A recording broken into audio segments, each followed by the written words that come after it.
Olá pessoal, tudo bom?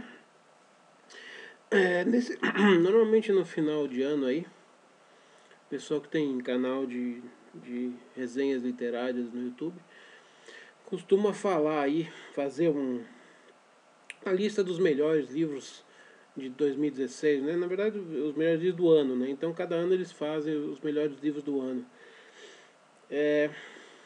Eu não tenho isso. Primeiro porque eu não leio, eu não costumo ler livros lançamentos, assim, dificilmente eu leio lançamentos. A maioria dos livros que eu leio são livros que já foram lançados há algum tempo. Eu não tenho essa. Eu entendo isso porque grande parte do leitor brasileiro ele não lê o que foi escrito no passado, né? Ele lê assim, ele pega os mais vendidos da Veja, os mais vendidos da época, os mais vendidos sei lá, do New York Times e vou comprar todos aqueles livros, vou ler aqueles livros lá. Então, se você for ver a grande maioria dos canais de resenhas literárias do YouTube, eles leem tudo que é lançamento. Você pode ver qualquer livro lançado em 2016, você joga lá no YouTube e tem lá 20, 30 resenhas.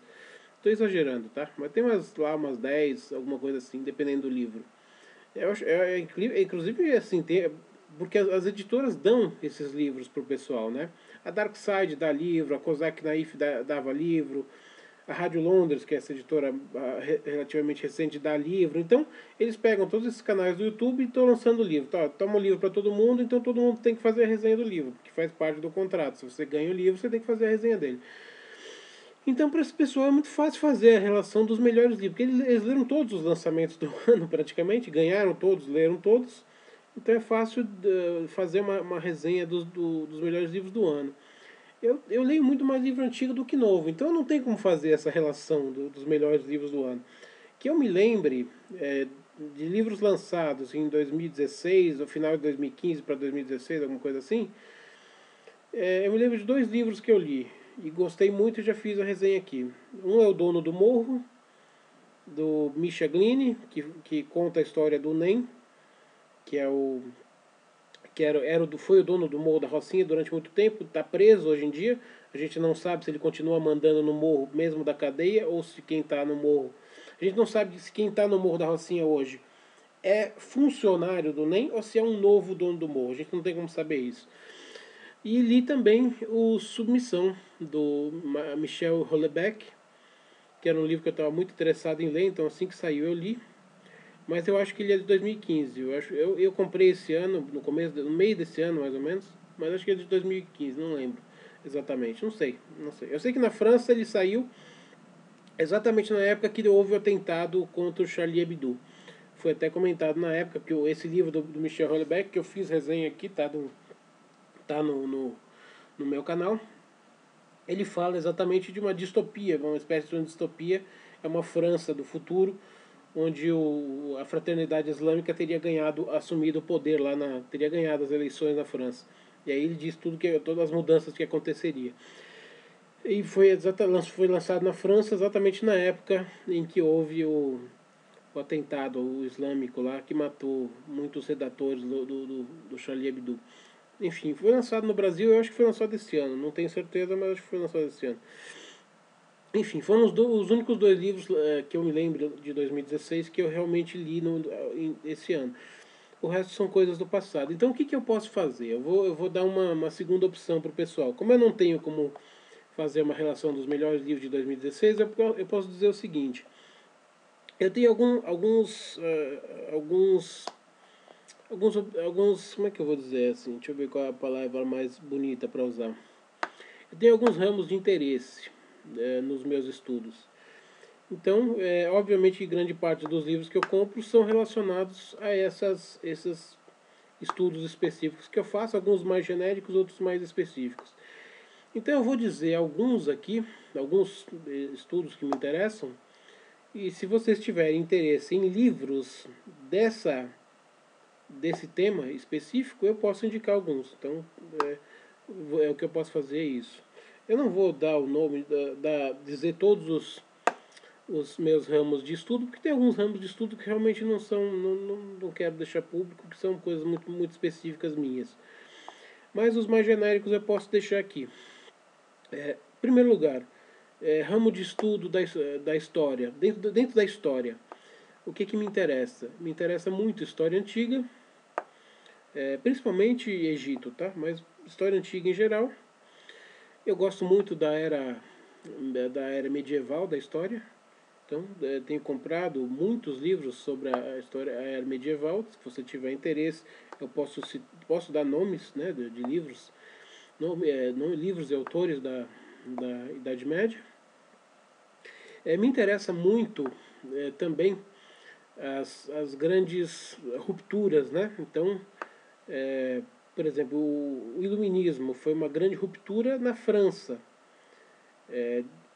e culminou com a Revolução Francesa. Mas na Inglaterra não foi uma ruptura tão drástica. Então é interessante você fazer. E tem um livro muito bom que conta isso, essas diferenças, que é Caminhos da Modernidade, da Gertrude Himmelfarb, a editora eu já fiz resenha desse livro no canal. Ele mostra como é que foi o iluminismo na França, como é que foi o iluminismo na Inglaterra, como é que foi o iluminismo nos Estados Unidos, a diferença de cada iluminismo.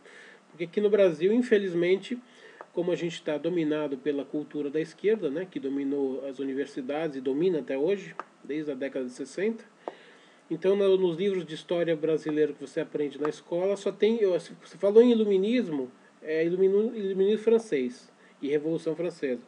Não tem, na Itália não teve, na Espanha não teve, na Alemanha não teve, na Inglaterra não teve, nos Estados Unidos, nenhum lugar do mundo teve, só teve na França. Se você for levar em consideração o livro de história brasileira. Aquilo lá não serve nem como. Quer dizer, talvez sirva, né? Para você pendurar naquele apoio do banheiro e usar como papel higiênico. É só para isso que serve. Então esse é um tema que me interessa também, esses temas, quando tem esses movimentos é, de rompimento, para você analisar como é que foi num país e como é que foi em outro. Então esse é um outro tema que me interessa bastante.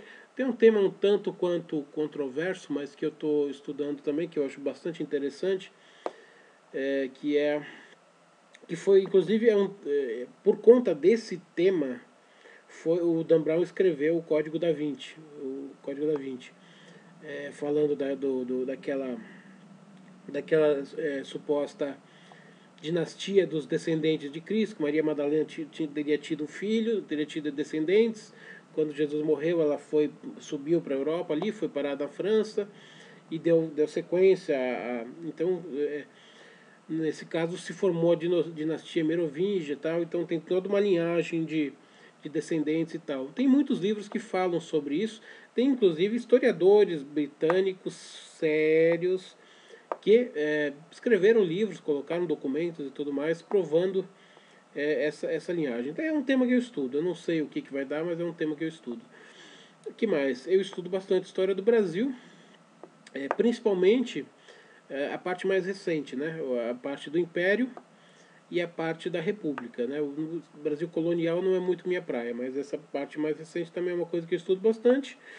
Então, de história é mais ou menos isso, tá? A história dos Estados Unidos eu gosto bastante, mas eu não tenho muitos livros para indicar. Mas eu tenho é uma história muito interessante. Outras coisas mais esporádicas.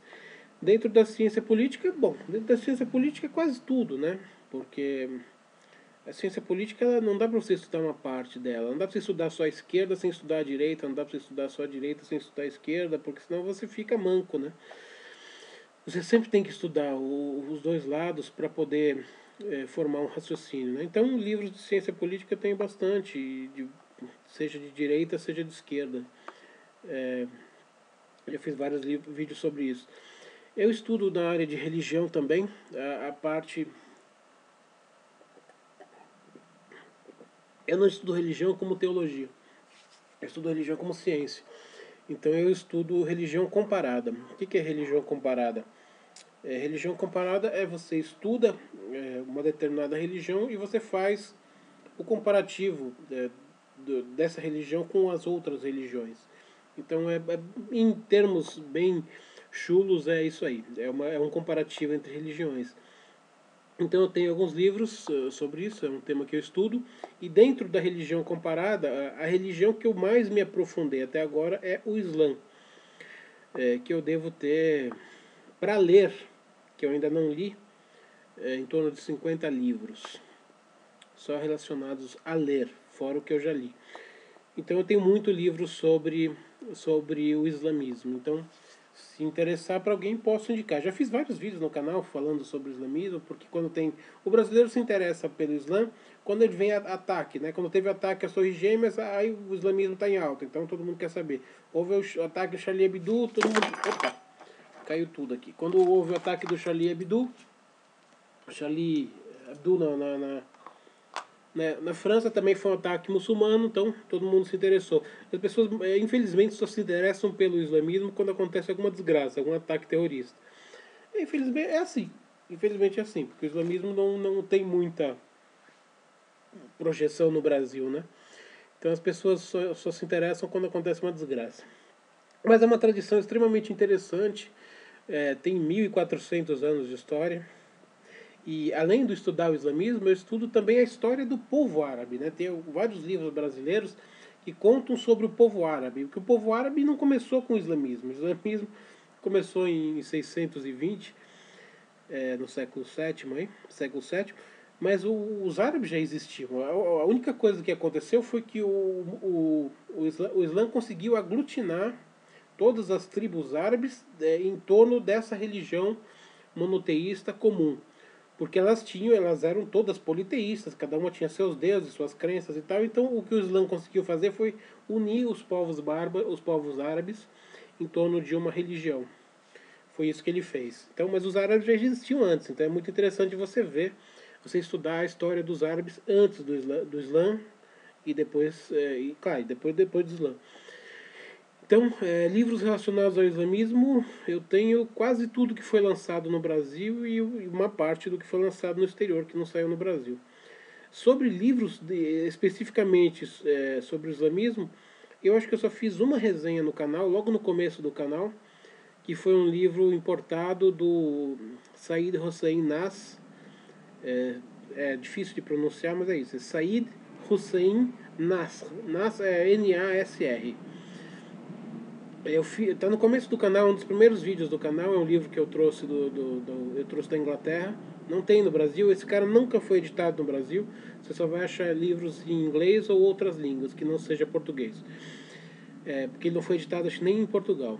Então, eu fiz só esse livro, só essa resenha sobre livros específicos muçulmanos, islâmicos, na verdade. Esse cara é muito bom, ele é um ele é persa, né, de nascimento, né? E ele teve que sair do Irã quando houve a revolução irâmica, a revolução islâmica do Ayatollah Khomeini. Ele teve que deixar o Irã e ele foi ser professor universitário nos Estados Unidos. E está lá até hoje, deve estar com seus 80 e poucos, quase 90 anos. É um cara muito bom, escreveu muitos livros sobre a parte mais espiritual do Islã. Eu tenho alguns outros livros dele aqui também.